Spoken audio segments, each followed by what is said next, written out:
Love gospel వీక్షకులందరికీ సర్వశుభాలు తెలియజేస్తూ ఉన్నాం.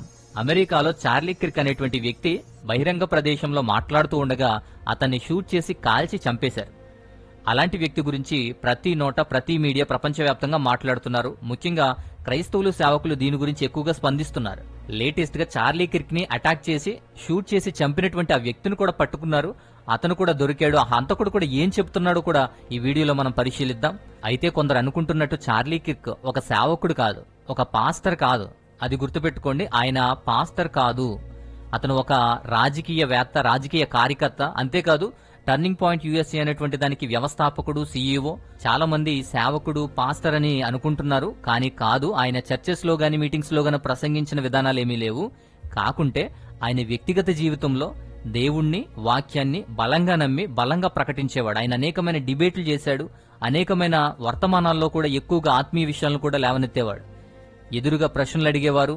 దాని గురించి, ఆత్మీయత గురించి, బైబిల్ గురించి ఎవరైనా అడిగినప్పుడు కూడా చాలా స్ట్రాంగ్ గా చక్కగా చెప్పేవారు. ఆయన సింపుల్ గా చెప్పాలంటే సిద్ధాంతపరమైనటువంటి, అమెరికాకు చెందిన సిద్ధాంతపరమైన మంచి సమాజాన్ని నిర్మించాలి అనేటువంటి కృషితో ఆయన బోధించేటువంటి వర్తమానాలు, చేసేటువంటి డిబేట్లు అన్ని కూడా చాలా అద్భుతంగా ఉంటాయి. అందుకే ఆయన్ని అమెరికా వక్తగా కొనియాడతారు. కాలేజీల్లో గానీ, క్యాంపస్ల్లో గానీ, అలాగే పొలిటికల్ మీటింగ్స్ లో గానీ, పొలిటికల్ డిబేట్స్ లో గానీ, ఇంటర్వ్యూస్ లో గానీ, టీవీ న్యూసెస్ లో గానీ, ఇలాంటి వాటిలో చాలా ఫేమస్ అయినటువంటి వ్యక్తి. మంచి వక్తగా చాలా మంచి విషయాలను విశ్లేషించేటువంటి వ్యక్తి.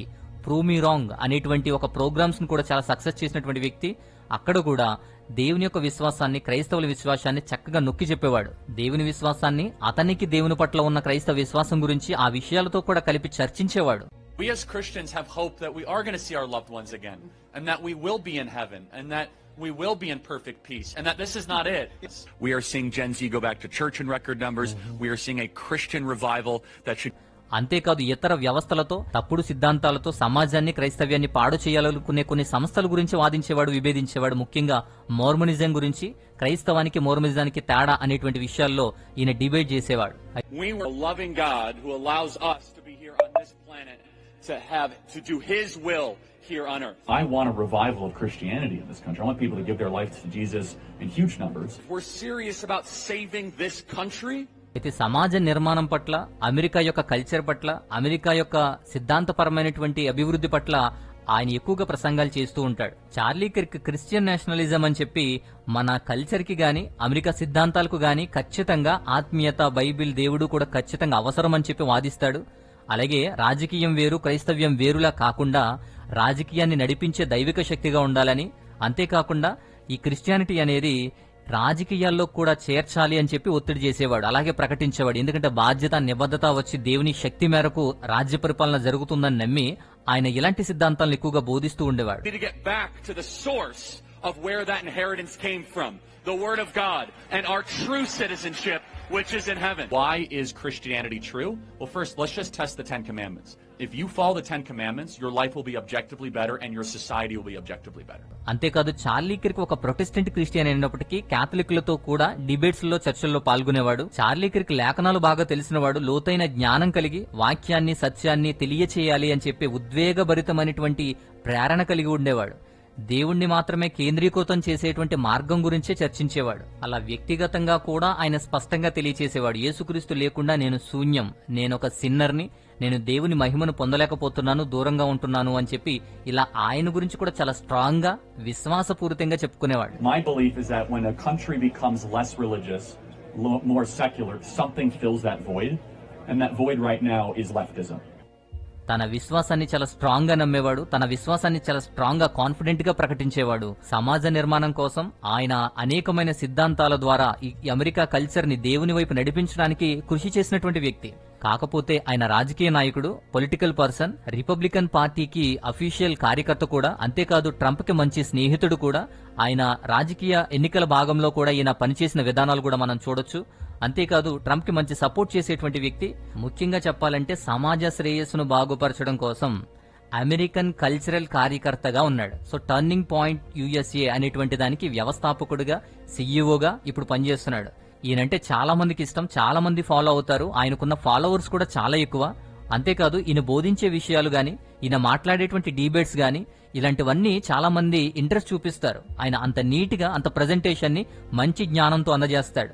అమెరికా యొక్క మంచి సమాజాన్ని నిర్మించాలి అనేటువంటి సిద్ధాంతాలే ఆయన ఎక్కువగా బోధలుంటాయి. అంతేకాదు ఎల్జీబీటీ కమ్యూనిటీ లాంటి వాటిని ప్రోత్సహించకుండా వాటికి డిబేట్ చేస్తూ అవి తప్పు అని చెప్పి వాటి గురించి డిబేట్ చేస్తాడు, వాదిస్తాడు. అలాగే బైసెక్షువల్ లాంటి రిలేషన్స్ గురించి గాని అలా కొన్ని సిద్ధాంతాలతో ఆయన కొన్ని మోటివేషన్ క్లాసెస్, అలాగే డిబేట్స్ అండ్ క్వశ్చనింగ్ ఆన్సర్స్ ఇలాంటివన్నీ ఇస్తూ ఉంటారు. ఇవే కాకుండా పొలిటికల్ గా గానీ సిద్ధాంతపరంగా గానీ ఇంకా అనేకమైన టాపిక్స్ అనేవి ఉంటాయి.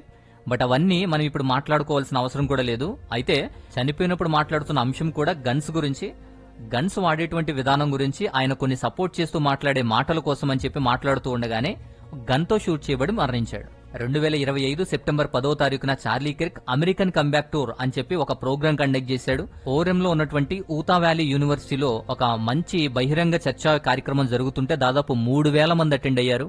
3,000 ముందు ఆయన మాట్లాడుతూ కొన్ని డౌట్లు క్లియర్ చేస్తూ ప్రూవ్ మీ రాంగ్ అనేటువంటి చర్చా వేదిక కూడా నడుపుతూ ఇంచుమించు మధ్యాహ్నం 12 గంటల సమయంలో అతను కాల్చి చంపబడ్డాడు. అలా తుపాకీ ద్వారా మాట్లాడుతుండగానే మెడ మీద కాల్చబడి ఆయన చనిపోయాడు. అక్కడున్న ప్రజలు కూడా ఆందోళన చెందారు. అయితే యూనివర్సిటీ పోలీసులు అక్కడ వెంటనే స్పందించారు. అయితే ఆసుపత్రికి తరలించేటువంటి మార్గంలోనే ఆయన చనిపోయాడు. యవ్వన వయసులోనే హత్య చేయబడ్డాడు. మంచి ఫ్యామిలీ ఉంది, భార్యతో పాటు 2 పిల్లలు, 2 కూడా చిన్న చిన్న పిల్లలు ఉన్నారు. వెంటనే పోలీస్ వారు గాని, నేషనల్ టీం గాని, సెక్యూరిటీ టీం గాని అందరూ కూడా వచ్చి వెంటనే స్పందించి వారందరూ కలవరపడకుండా చూసి వెంటనే హంతకుణ్ణి కూడా పట్టుకున్నారు. కాల్పులు జరిపిన వ్యక్తిగా ఒక అతన్ని గుర్తించారు. టైలర్ రాబిన్సన్ అనేటువంటి వ్యక్తి హంతకుడిగా ఉన్నాడు. 10వ తారీఖున హత్య జరిగితే సెప్టెంబర్ 11వ తారీఖున ఈ రాబిన్సన్ లొంగిపోయాడు. ఇంకొక ట్విస్ట్ ఏంటంటే హత్య చేసినటువంటి టైలర్ రాబిన్సన్ కూడా ఎక్కువ ఏజ్ వాడేం కాదు, 22 సంవత్సరాల కుర్రోడు. అలాంటి వ్యక్తి షూట్ చేసి చంపేశాడు. ఈ టైలర్ రాబిన్సన్స్ ని పట్టించింది, లొంగిపోయేలా చేసింది కూడా ఎవరో తెలుసా? అతని తండ్రే. అతని తండ్రే రాబిన్సన్ ను గుర్తించి అతను వ్యతిరేకంగా మారి ఇలాంటి పనులు చేశాడు అని చెప్పి నిఘా వ్యవస్థకు గాని చట్టాలకు గాని లొంగిపోయి యుఎస్ మార్షల్ టాస్క్ ఫోర్స్ లో ఒక ఆఫీసర్ అయినటువంటి ఒక ఫ్రెండ్ అతని ద్వారా లొంగిపోయేలాగా ఒప్పించి అక్కడ లొంగిపోయేలా చేశాడు. తండ్రే లొంగిపోయేలాగా పట్టించాడు. అయితే కొన్ని నివేదికల ప్రకారం అక్కడ వ్యక్తి షూట్ చేసిన వెంటనే కొంత సమయం ఆగి తర్వాత వెంటనే పారిపోయి తుపాకీని ఒక చోట దాచి ఆ తర్వాత ఆ వ్యక్తి అలా పారిపోవడం, వీటిని గమనించి అనుమానాస్పదంగా వేరే వాళ్లు పట్టుకున్నారు, ప్రశ్నించారు అని చెప్పి కొన్ని రిపోర్ట్స్ చెబుతున్నాయి. అలాగే అతను 11వ తారీఖున వచ్చి లొంగిపోయిన విధానం కూడా ఇక్కడ స్పష్టంగా తెలుస్తోంది. ఈ టైలర్ రాబిన్సన్ ఎందుకు చంపాడు, ఎందుకు హత్య చేశాడు, అసలు కారణాలు ఏంటి అనేది ఇంకా బయటకు రాలేదు. అసలైనటువంటి కారణాలు, రాజకీయ కోణాలు ఏమైనా ఉన్నాయా? ఒక ఫేమస్ వ్యక్తి కాబట్టి ఈయన గురించి టార్గెట్ చేసి ఎవరైనా ఏదైనా చేశారా, లేదా రాజకీయ ఒత్తిడే ఉందా, లేదా ఇంకేదైనా కారణాలు ఉన్నాయా అనేవి ఇంకా విచారణ చేస్తున్నారు. బట్ ఇతని ప్రకారం ఏంటి అంటే ఈ చార్లీ కిర్క్ అనేటువంటి వ్యక్తి నచ్చడు, అతని సిద్ధాంతాలు నచ్చవు, అతని ప్రసంగాలు నచ్చవు. కాబట్టి ఈయన ఇష్టం లేని విధంగా ఆయన పోస్టులు గాని, ఆయన విధానాలు గాని, ఆయన వ్యతిరేకించేటువంటి విధానం, సోషల్ మీడియాలో షేర్ చేసేటువంటి పోస్టులను బట్టి అతను నచ్చనటువంటి వ్యక్తిగా ఉన్నాడు అని చెప్పి మాత్రం తేలింది. అతను సిద్ధాంతపరంగానే కాదు, రాజకీయ బహిరంగ సందర్భాల్లో కూడా, ఇలాంటి రాజకీయ చర్చా వేదికల్లో కూడా చాలా స్ట్రాంగ్ గా విభేదించేటువంటి వ్యక్తి కాబట్టి అతని మీద ద్వేషంతో అతను నడిచేటువంటి చెప్పేటువంటి విధానాలకు వ్యతిరేకించేటువంటి వాళ్ళు కూడా ఇది చేసి ఉండొచ్చు, అలాంటి స్వభావాలతో ఉండి ఉండొచ్చు అని చెప్పి అనుమానిస్తున్నారు. చార్లీ కిర్క్ ఎందుకంత ఫేమస్ అయ్యాడంటే తక్కువ వయసులో దాదాపు 31 సంవత్సరంలోనే అతను అంత ఫేమస్ అయ్యాడు. నేషనల్ బిగ్ షాట్ అయ్యాడు, మంచి సెలబ్రిటీ అయ్యాడు, అనేక మంది ఫాలోవర్స్ ని కలిగి ఉన్నాడు. అలాగే రిపబ్లికన్ పార్టీకి మంచి పొలిటికల్ సపోర్ట్ గా ఉన్నాడు. అంత ఫేమస్ పర్సనాలిటీ కాబట్టే అనేక మంది మాట్లాడుతున్నారు. ముందు అమెరికా దేశం అంతా కూడా దీని గురించే మాట్లాడుతోంది. ఒక మంచి వక్తని, రాజకీయ విశ్లేషణలతో కూడినటువంటి మంచి ప్రసంగాలు చేసేటువంటి మంచి జ్ఞానిని, అలాగే మంచి ఆత్మీయత కలిగిన ఒక స్ట్రాంగ్ విశ్వాసిని అమెరికా కోల్పోయింది. హత్య చేసిన వ్యక్తిని కూడా నాన్ బెయిలబుల్ గా కూడా వారిని అరెస్ట్ చేశారు. అయితే ఇతను గురించినటువంటి వాదన అనేది కోర్టులో మంగళవారం జరుగుతుంది. దోషిగా తేలితే మాత్రం మరణశిక్ష విధిస్తారు అని చెప్పే అక్కడ వాదన. సో ఇది చార్లీ కిర్క్ గురించినటువంటి విషయం. అతను ఒక మంచి స్ట్రాంగ్ విశ్వాసి, ఒక మంచి క్రైస్తవుడు, ఒక మంచి బిలీవర్, అలాగే పొలిటికల్ నాయకుడు, అలాగే ఒక మంచి వక్త, అలాగే మంచి సమాజాన్ని నిర్మించాలి అని చెప్పి సిద్ధాంతాలను అనేకమైన రూపాల్లో ప్రకటించి, బోధించి, చర్చించేటువంటి మనిషి. ఆ మనిషి హత్య చేయబడ్డాడు, చంపబడ్డాడు. చంపిన వ్యక్తి కూడా దొరికాడు. మంగళవారం కోర్టులో తీర్పు అనేది జరగబోతుంది. అయితే ఇప్పటి వరకు ఉన్న అప్డేట్స్ తోటి వీడియో అయితే ఇవ్వడం జరిగింది. అయితే చాలా మంది అడుగుతున్నారు కాబట్టి చార్లీ కిర్క్ గురించి ఈ విషయాలన్నీ మీకు అందించడం జరిగింది. సో ఇది ఈ వీడియోలోని అంశం. మరొక అద్భుతమైనటువంటి మంచి అంశంతో మరొక వీడియో ద్వారా నేను మరలా వస్తాను. అంతవరకు సెలవు, స్వస్తి.